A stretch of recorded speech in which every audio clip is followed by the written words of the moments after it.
Olá, graça e paz. Quero te chamar a atenção aqui, você que está vivendo uma tragédia ou talvez um sofrimento profundo. Vamos meditar comigo porque eu gostaria que você não desperdiçasse esse sofrimento. Ele pode te trazer muitas bênçãos se você souber aproveitar. Vem comigo. Então vamos lá. O livro de Jó, na Bíblia, é o livro que, na minha opinião, é o que retrata o ápice do sofrimento de uma pessoa, né? Jó, que era um homem íntegro, justo, né, reconhecido por Deus e até pelo próprio Satanás, e que tinha tudo, né? Consequentemente, era uma colheita das suas boas sementes, né? Mas que perdeu tudo do dia para a noite, tragicamente. Não só bens materiais, como a família e a saúde, né? E o livro todo são 42 capítulos. E o que Jó pode nos ensinar através da meditação desse livro, do estudo da palavra de Deus e principalmente da revelação que o Espírito Santo pode trazer no nosso coração quando nós dedicamos tempo a ele. 42 capítulos, onde logo no princípio ele perde tudo e depois começa então o julgamento dos seus amigos, que também se achavam muito corretos, querendo julgar Jó e extrair de Jó a confissão de um pecado, né? E colocando então que toda a tragédia da vida de Jó era consequência de algum pecado escondido, né? Então um julgamento pesado. Nós sabemos que passamos por provas, né? Provas que vêm diretamente do trono de Deus, nem sempre são consequências de pecado na nossa vida. Geralmente não, a prova do Senhor é para nos aprovar, né? Nos purificar. Mas também passamos por tragédias na nossa vida que são consequências, sim, do nosso pecado, porque a lei da semeadura, o que você planta, você colhe. Então você pode estar plantando uma semente que vai te trazer uma colheita de sofrimento. Então, assim, nesse momento eu não quero meditar se a tragédia que você está vivendo é consequência do seu pecado, ou se ela é consequência de uma prova do Senhor na sua vida. Porque nem todo sofrimento é consequência de pecado, mas todo pecado traz sofrimento. Enfim, vamos aqui para meditação para a gente. Uma vez que nós já estamos vivendo a tragédia, o sofrimento, como nós devemos então nos comportar, né? Já que não tem mais o que fazer, já estamos vivendo isso. Ali o livro, em 42 capítulos, Jó então passa por essa acusação dos seus amigos que não estavam falando o que Deus não era. Eles estavam falando da grandiosidade, da soberania de Deus. O erro dos amigos de Jó ali foi o julgar, né? Então nós já aprendemos que na vida nós não podemos julgar as pessoas. As pessoas que estão passando por dificuldades não carece do nosso julgamento, né? E sim das nossas orações, do nosso amor, da nossa misericórdia, do nosso apoio, né? E aí deixar então que esse julgamento fique com Deus. Então a gente já começa por aí. Mas quando é nós que estamos vivendo, estamos talvez sendo julgados, né? E até isso vem atrapalhar a superação dessas tragédias, né? Nós podemos então aprender com Jó que a gente tem que falar com Deus e não com quem está nos julgando ou quem está à nossa volta. Nosso questionamento é entre nós e Deus. Por quê? Porque isso vai gerar um relacionamento com Deus, mesmo que seja para você ir lá e perguntar e questionar. Jó não murmurou, Jó não amaldiçoou, como até a esposa aconselhou, mas questionou. E eu creio que nós podemos chegar e questionar, né? Porque Deus é o nosso Pai e nós, como filhos, podemos chegar para Ele e questionar as coisas, não no sentido de achar que Deus está errado, mas no sentido de querer aprender, entender, né? E aquilo que está no nosso coração, não adianta esconder de Deus, Ele conhece todas as coisas. Então, se está no nosso coração a questão, a dúvida, a incerteza, a falta de conhecimento, nós temos que chegar diante do nosso Pai, que é Ele quem pode nos esclarecer o que é que está de fato realmente acontecendo na nossa vida. Mas assim, o que eu acho extraordinário em tudo isso é que Deus só respondeu para Jó lá no 38º capítulo. Então foram 37 capítulos relatando ali o sofrimento de Jó, as acusações dos seus amigos e até uma certa revelação de quem é Deus através do diálogo, né, dos amigos. E no capítulo 38, então, Deus resolve responder para Jó. Você acha que Deus não queria responder antes? Eu creio que Deus todo o tempo está respondendo para nós. Todo o tempo, e isso não foi diferente com Jó. O problema é que a nossa religiosidade, na qual a gente fundamenta que nós não merecemos passar pelo que estamos passando, nos deixa surdos.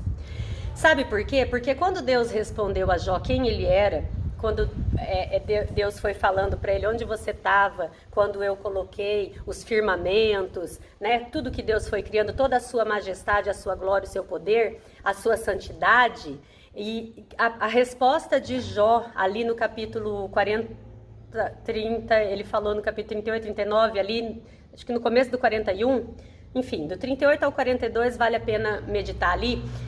A resposta de Jó foi: eu sou indigno.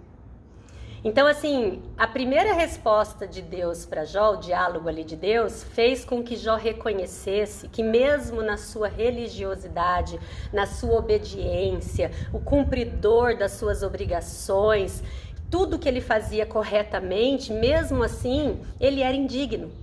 Porque quando Jó estava ali questionando Deus, ele se colocou num papel de digno. Eu estou fazendo tudo certo, né? Os amigos acusando e ele falando: esse povo é louco porque eu não tenho esse pecado, eu não faço isso, eu não faço aquilo. Então a primeira coisa da intimidade dele com Deus foi que ele reconheceu que ele era indigno. Então todos nós, do mais impuro até o mais santo, todos nós somos indignos. Quem nos santifica é o Senhor. E aí depois Deus continua falando ali da sua majestade, do seu poder e da sua glória. E aí então no finalzinho do capítulo 42, Jó responde para Deus: eu bem sei que os seus planos, nenhum deles podem ser frustrado. Os meus olhos, eu te conhecia de ouvir falar, mas agora os meus olhos te veem. Isso é sensacional, porque nos ensina que o nosso sofrimento nos tira da religiosidade e nos leva à intimidade com Deus. Quando nós fazemos como Jó, vamos direto ao Senhor. Então, o que eu quero meditar e o convite que eu quero fazer para você através desse vídeo é: não desperdice o seu sofrimento colocando a sua energia em ficar revoltado com Deus, em ficar colocando nas redes sociais o seu sofrimento, em se vitimizar com as pessoas que infelizmente vão te julgar. E leva tudo isso para o seu secreto com o seu pai, porque a gente é tão carnal, na religiosidade nós somos tão cegos, tão surdos, que nós demoramos para conseguir ouvir o que Deus realmente está querendo falar com a gente, mas Ele está todo o tempo falando com a gente. Jó só conseguiu ouvir a resposta de Deus no capítulo 38. E aí, o que aconteceu? Quando ele ouviu a Deus, ele percebeu que ele era indigno e que somente Jesus é digno e que somente Deus nos dignifica através de Cristo. E aí, quando Deus continuou falando, ele percebeu do poder de Deus. Então, primeiro ele se colocou humildemente como indigno, depois ele glorificou a Deus e, de fato, conhecendo a Deus. E aí, assim, você conhece, você pode pegar uma pessoa famosa que você goste e você pode estudar toda a sua bibliografia, né? Como nós agora pegamos a Bíblia e estudamos toda a história de Cristo. Mas aí você estuda, sabe tudo, sabe a pessoa, a cor da roupa preferida, a comida preferida, você conhece tudo daquela pessoa, mas ela não te conhece. Então, se você chegar na casa dela e bater na porta, ela não vai te receber. E aí, quando nós então não só estudamos a bibliografia de Cristo, mas nós então ficamos diante dele, porque a prova faz o quê? A prova nos faz cair de joelho, a prova faz com que a gente pare de correr, a prova nos paralisa e nós não conseguimos tomar as decisões, as atitudes, por isso a gente esperneia, por isso a gente enfia os pés pelas mãos. Mas se na prova a gente parar e levar diante do Senhor, aquele que nós conhecemos a bibliografia toda e entender, sabemos quem ele é de ouvir falar, e aí a gente chega diante dele, leva toda aquela situação, aquele sofrimento que nós estamos vivendo, então aí nós vamos ouvir a voz dele. E aí nós vamos então falar, eu te conheço. Não só de ouvir falar, não só de ler a sua bibliografia, mas agora os meus olhos te veem. Isso é muito interessante, porque depois Deus mandou com que os amigos de Jó fossem lá e pedissem perdão para Jó, e ele só ia perdoar os amigos de Jó se eles fizessem isso e se Jó orasse intercedendo por eles. Sabe por quê, queridos? Olha, é incrível, porque Deus só responde a oração do justo, do que é justificado por Cristo, daquele que o conhece, daquele que é conhecido dele.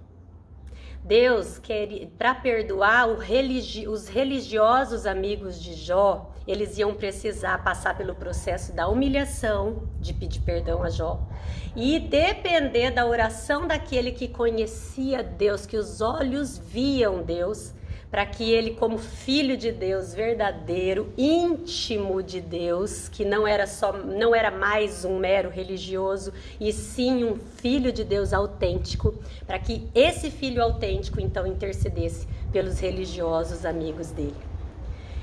Isso é uma revelação incrível, porque nos dá força para superar as aflições, não desperdiçar as nossas tragédias, os nossos sofrimentos, e colocar isso tudo diante do altar daquele que é único, daquele que é poderoso, daquele que é suficiente e que a graça dele nos basta. Fico com essa mensagem e esse convite então de poder falar de fato, eu te conheço, não só de ouvir falar, mas agora os meus olhos te veem. Em nome de Jesus.